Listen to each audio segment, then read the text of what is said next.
नमस्कार साथियों, मैं धीरज एक बार फिर से आप सबका धीरज पांडे मैथमेटिक्स के इस ऑनलाइन प्लेटफॉर्म पर बहुत बहुत स्वागत करता हूं। प्रिय विद्यार्थियों, लंबे समय के बाद एक बार फिर से मुझे आपसे इस यूट्यूब के माध्यम से कनेक्ट होने का अवसर मिला, जिसमें हम 11वीं क्लास की फिजिक्स का एक बहुत महत्वपूर्ण चैप्टर प्रक्षेप गति प्रोजेक्टाइल मोशन डिस्कस करने वाले हैं। प्रिय विद्यार्थियों, देखिए, गति बहुत सारे दैनिक जीवन में बहुत प्रकार की गतियाँ होती है। वृत्तीय गति, प्रक्षेप गति, क्षैतिज गति, ऊर्ध्वाधर गति।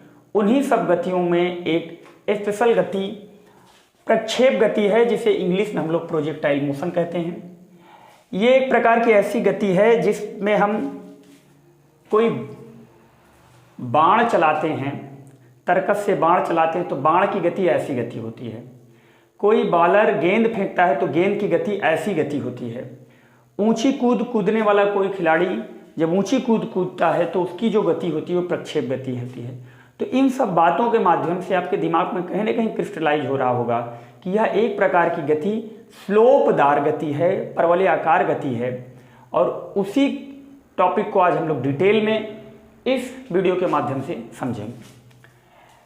प्रिय विद्यार्थियों, जैसा कि आप सब जानते हैं कि हम लोग इस एक्सिस को बोलते हैं एक्स एक्सिस और इसे हम बोलते हैं वाई एक्सिस, और ये होता है ओरिजिन पॉइंट, मूल बिंदु। जैसे कोई चींटी है और कोई चींटी किसी तने हुए धागे पर आगे पीछे चल रही है तो हम कहेंगे वो चींटी ना तो ऊपर जाएगी ना तो नीचे आएगी। तो ऐसी स्थिति में जो चींटी की गति है वो एक बीमी गति है, वन डायमेंशनल मोशन है। जैसे कोई बंदर किसी पोल पर चढ़ रहा है या उतर रहा है तो वहां पर भी उसकी गति एक बीमी गति है।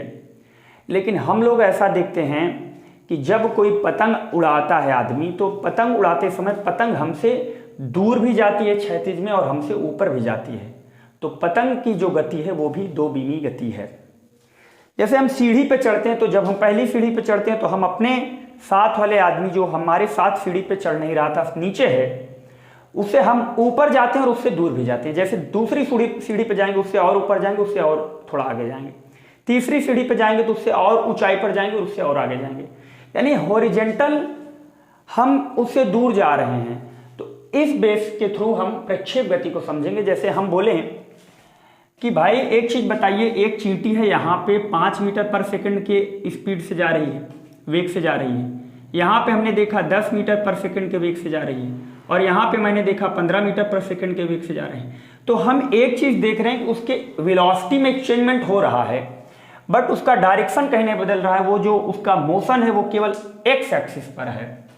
और जैसे हम कहें कि कोई चींटी है यहाँ पे 5 मीटर पर सेकंड की स्पीड से पोल पर चल रही है, यहाँ पे जब हमने देखा तो 10 मीटर पर सेकंड की स्पीड से चल रही है, यहाँ पे देखा 15 मीटर पर सेकंड की स्पीड से चल रही है, तो हम यहाँ से इमेजिन करेंगे कि ये चींटी केवल वाई एक्सिस पर गति कर रही है। इस सिचुएशन में इस चींटी की वेलोसिटी में तो एक्सचेंजमेंट हो रहा है, बट इसके डायरेक्शन में कोई बदलाव नहीं हो रहा है। तो फर्स्ट ऑफ ऑल हम समझने वाले हैं कि प्रक्षेप गति क्या है। तो प्रक्षेप गति ना तो क्षैतिज गति है ना तो ऊर्ध्वाधर गति है।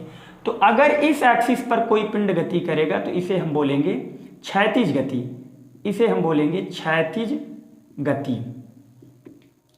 लेकिन कोई पिंड ऊपर गति कर रहा है तो इस चीज को हम बोलेंगे ऊर्ध्व गति। तो क्षैतिज गति, ऊर्ध्व गति आप समझ गए होंगे कि ऐसी गति जिसमें डायरेक्शन फिक्स हो बट वेलोसिटी फिक्स भी हो सकती है और फिक्स नहीं भी हो सकती। लेकिन एक गति ऐसी होती है जो इस प्रकार की गति होती है।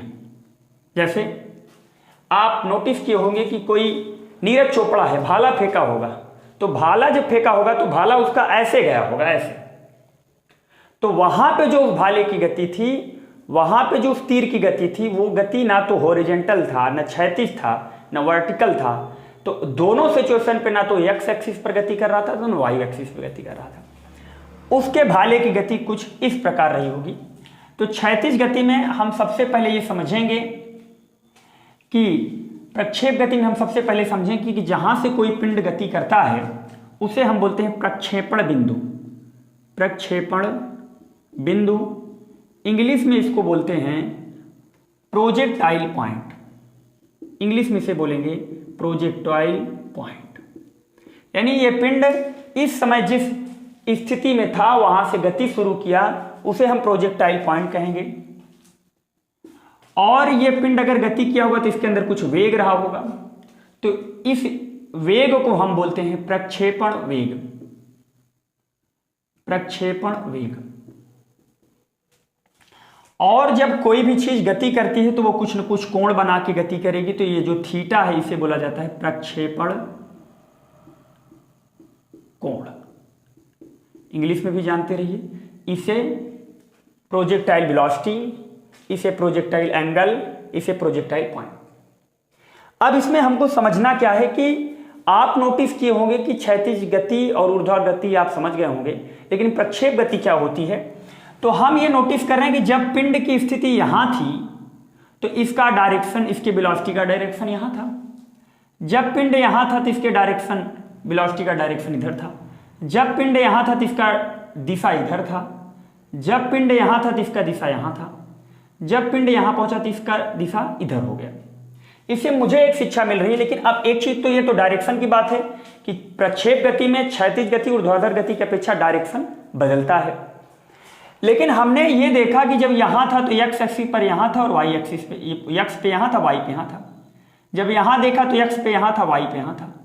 यहां चेक किया तो एक्स पे यहां था, वाई पे यहां था। यहां चेक किया एक्स पे यहां था, वाई पे यहां था।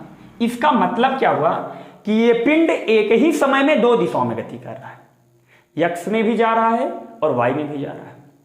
तो हम प्रोजेक्टाइल मोशन में पहला पॉइंट समझेंगे कि यह एक ऐसी गति है जो दो बीमी है, दो दिशाओं में होती है। यानी एक ही समय में एक्स अक्ष पर गति करेगा और एक ही समय पर वाई अक्ष पर गति करेगा। दूसरा पॉइंट इसमें हम समझेंगे कि इसके वेग में लगातार परिवर्तन होगा। एक चीज याद रखना कि जिस समय ये पिंड यहां पे पहुंचेगा, ये इस प्रक्षेप गति का शिखर मान होगा, यानी मैक्सिमम हाइट होगी। तो इसके अंतर्गत हम छोटे छोटे पॉइंट समझते हैं। पहला इसमें एक चीज होता है उड्डयन काल। उड्डयन काल, उड्डयन काल को हम लोग इंग्लिश में बोलते हैं फ्लाइट टाइम। लेकिन किसका उड्डयन काल पढ़ रहे हैं? प्रक्षेप गति का। तो flight time of projectile, flight time of projectile. अब ये क्या होता है? तो इस चीज को समझने के लिए हम सबसे पहले ये ध्यान से समझना पड़ेगा हमें कि आपको पता होना चाहिए एक्सेलरेशन, त्वरण। जब कोई पिंड लगातार क्षैतिज दिशा में अपने वेग में वृद्धि करता है तो वहां पे साधारण त्वरण ए होता है। और जब कोई पिंड क्षैतिज दिशा में ही लगातार अपने वेग को धीमा करता है तो वहां पे वही त्वरण हो जाता है मंदन।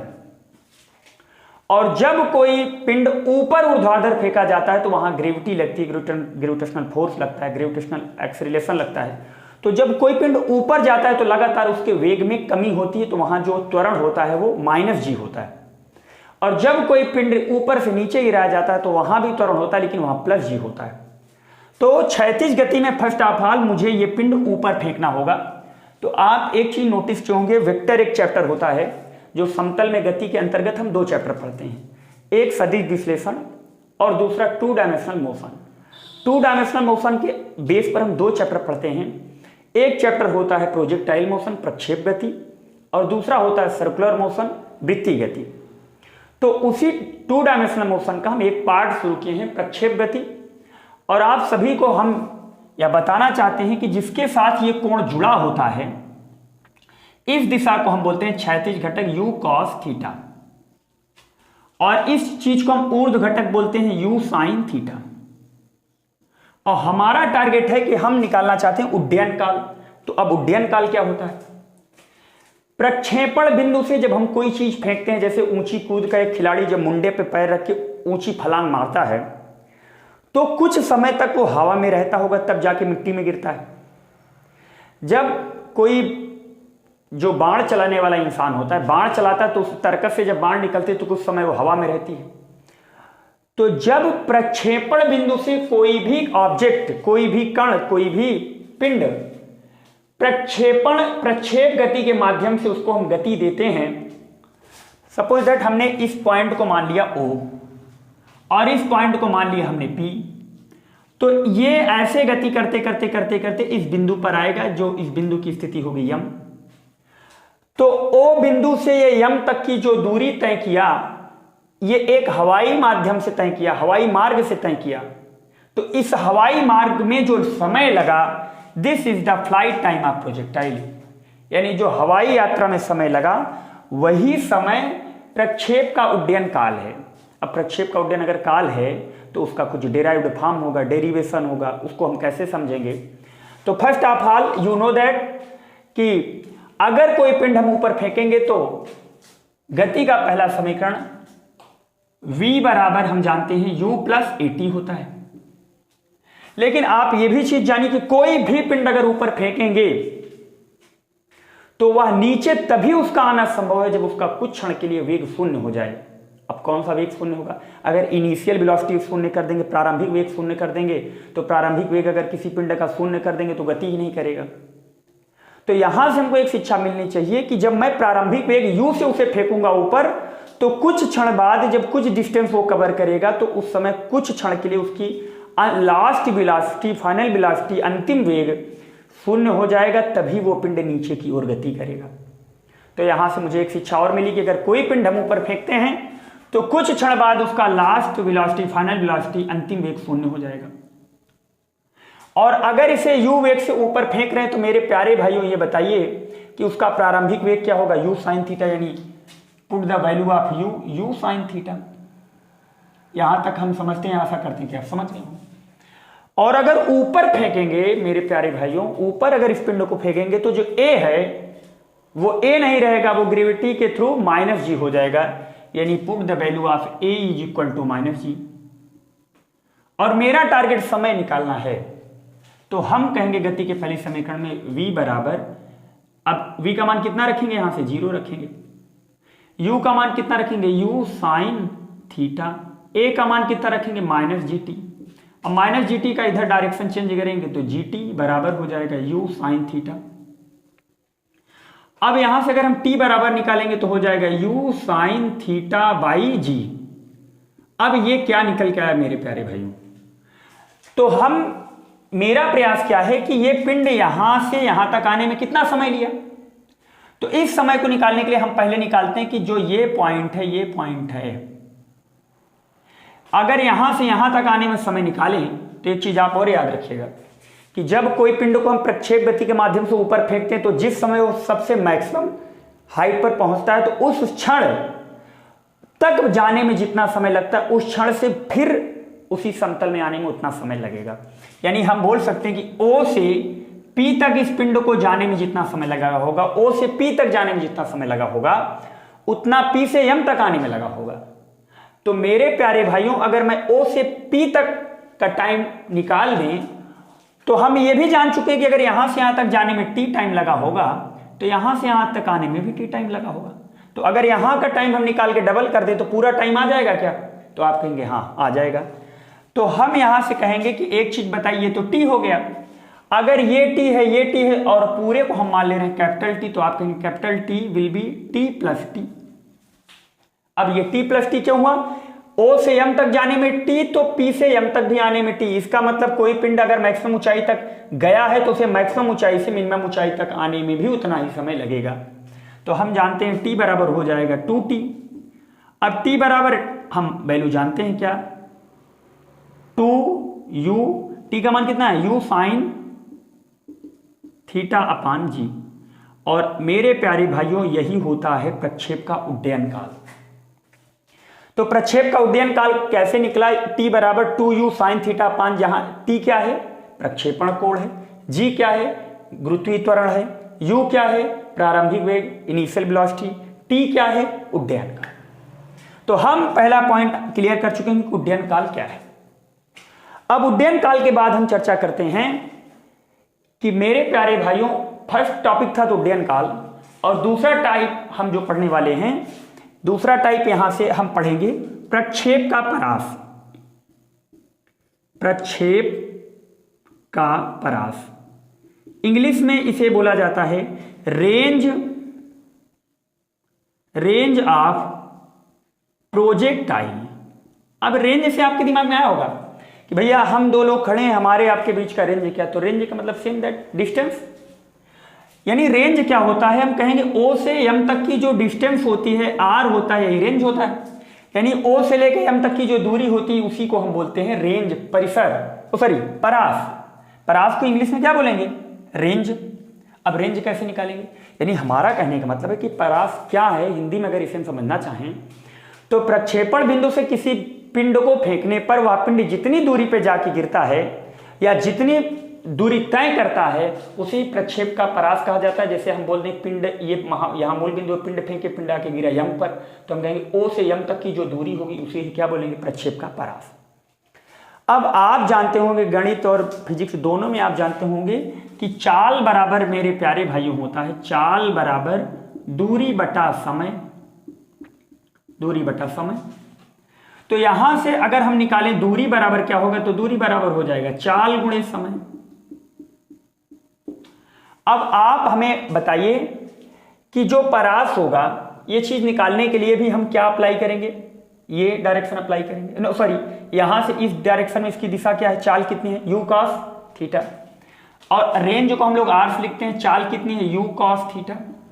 और समय कितना है? टी। अगर यहां से हम टी का मान रख दें 2u साइन थीटा अपान जी, तो आप कहेंगे हाँ जी, रख दीजिए टी बराबर यू कॉस थीटा। टी का मान कितना है? 2u साइन थीटा अपान जी। यहां तक हमारे हिसाब से कोई समस्या नहीं होगी। अगर इसे हम और हल करें तो आप बोलोगे r बराबर हो जाएगा, u का गुणा u में करेंगे u स्क्वायर, और 2 आगे लिख लीजिए sine theta cos theta upon G. अगर इसे और हल करें तो r बराबर हो जाएगा u स्क्वायर, आप त्रिकोणमिति में एक फार्मूला जानते होंगे, 2 साइन थीटा कॉस थीटा बराबर होता है साइन 2 थीटा अपान जी। और यही होता है प्रक्षेप का परास। यानी प्रक्षेप का परास क्या है? r बराबर U square sine 2 theta upon G. ये तो प्रक्षेप का परास हो गया। अगर हम कहें कि प्रक्षेप का अधिकतम परास कब क्या होगा, मतलब कोई भी पिंड फेंकें, कोई भी ऊंची कूद का खिलाड़ी ज्यादा दूर तक कब जाएगा, तो ज्यादा दूरी कवर करने के लिए 2 चीजें होनी चाहिए। एक तो वेलोसिटी, आप जो इनिशियल वेलोसिटी उसको इंप्रूवमेंट दो, बढ़ाओ, और साइन 2 थीटा की वैल्यू भी बढ़ाओ। तो साइन 2 थीटा को चाहे जितना बढ़ा लीजिए, ये केवल साइन 2 थीटा यानी साइन थीटा की मैक्सिमम वैल्यू 1 होती। अगर हम यहां साइन 2 थीटा की वैल्यू 1 रख दें तो हम यहां से नोटिस करेंगे कि r बराबर हो जाएगा U square sine 2 theta upon G. इसकी वैल्यू 1 पुट करो ना। अगर इसकी वैल्यू पुट करेंगे तो हम कहेंगे r मैक्स को हम क्या बोलेंगे? अधिकतम परास। और एक चीज जानते हैं प्यारे भाइयों, यू स्क्वायर, इसका मान अगर 1 रखेंगे तो ये हो जाएगा अपान जी। इससे एक शिक्षा मिलती है कि अगर किसी पिंड को लंबा फेंकना है, दूर तक फेंकना है, तो उसे साइन 2 थीटा का मान 1 रखना पड़ेगा। अभी भी बात आपकी अगर क्लियर नहीं हुई तो हम यहां से निकालेंगे कि साइन 2 थीटा बराबर 1 है, तो हम ऐसे बोल सकते हैं कि साइन 2 थीटा 1 किसका मान होता है? तो आप जानते हैं साइन 90 अंश का मान होता है। साइन से साइन कटेगा तो 2 थीटा बराबर होगा 90, तो थीटा बराबर कितना हो जाएगा? 45। इसका मतलब नीरज चोपड़ा जो भाला फेंका होगा वो 45 अंश से फेंकेगा, तभी सर्वाधिक दूर जाएगा। अगर कोई पिंड 45 अंश पे फेंकोगे, प्रक्षेपण कोण अगर 45 अंश होगा तो वो पिंड सर्वाधिक दूरी तय करेगा, यानी उसका रेंज ज्यादा होगा। अगर आप लंबी कूद कूदना चाहते हैं तो जो मुंडा होता है, जो अखाड़ा होता है ना ऊंची कूद कूदने वाला, तो उस पर जब आप पैर रखेंगे तो वहां से आपका 45 अंश का कोण अगर बनेगा तो आप मैक्सिमम रेंज कवर कर पाएंगे, मैक्सिमम डिस्टेंस कवर कर पाएंगे। तो हम आशा करते हैं कि ये टॉपिक आपके अच्छे से समझ में आया होगा। अब इसमें तीसरा टॉपिक हम जो पढ़ेंगे वो प्रक्षेप की ऊंचाई पढ़ेंगे। प्रक्षेप की ऊंचाई पढ़ेंगे और ऊंचाई के माध्यम से ये धीरे धीरे मैं चैप्टर पूरा कवर करने का प्रयास करूंगा। और मैं आशा करता हूं कि आप इसे अच्छे से अगर देखेंगे तो निश्चित रूप से इससे लाभान्वित होंगे। प्रिय विद्यार्थियों, एक चीज़ के लिए मैं क्षमा चाहता हूं कि बहुत लंबे समय के बाद आपसे इस YouTube के माध्यम से कनेक्टिविटी हुई है हमारी, लेकिन मैं एक बार आपसे फिर से वादा कर रहा हूं कि अब मैं रेगुलर बीच बीच में, रेगुलर तो नहीं कहूँगा, लेकिन एक एक दिन 2-2 दिन के गैप पर हम वीडियो एक टॉपिक पहले कंप्लीट करके तभी दूसरा टॉपिक पढ़ाएंगे। प्रोजेक्टाइल पूरा पढ़ा के फिर इसके बाद इंटर के कुछ 12th क्लास के वीडियो बनाएंगे जो पेपर के माध्यम से, पेपर के पॉइंट ऑफ व्यू से अच्छे हैं। और बहुत बहुत धन्यवाद। Okay, thank you.